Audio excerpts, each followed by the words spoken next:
Dă-te mă poliția pe partea, nu vezi? Dă-i pula mea. Dă-i pula mea. Dă ce pula că bă, doar pe mine pula. Chiar dacă mă gândesc ce pula, ori mă amintească, băi, dă-i pula mea de aici. Dă-i pula mea de aici. Bă, doar e-mi pula pe mine. Ai băut? Bă, dă ce pula ca lui.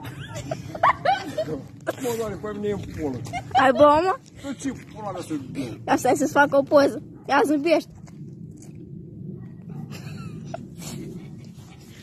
Dă-mă și mi 10.000 de cani. Na, mă. N-am, frătinge. Na, mă. Dă-mă să-mi dea șoace.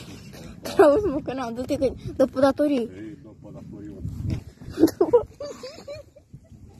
Da, mă. Dă-mă pe datorie. Deci pe aia nu dă. Da, mă. Unde-i frate? La curte? Nu, mă, ăla. La curte? Marcșan, mă. Da, pe la curte. A, e la curte. Cum îl cheamă? La curte. Cum îl cheamă? Cum îl chema? Da, Păi cine? Cum îl cheamă, mă? pe frat. Nu știu. A. Credeam că știi. 5 ori 7. E da. Dacă zici 5 ori 7, îți dau 2 lei. Eu să merg. Da, să mă. Hai mă, du-te acolo, că s-o pe datorii.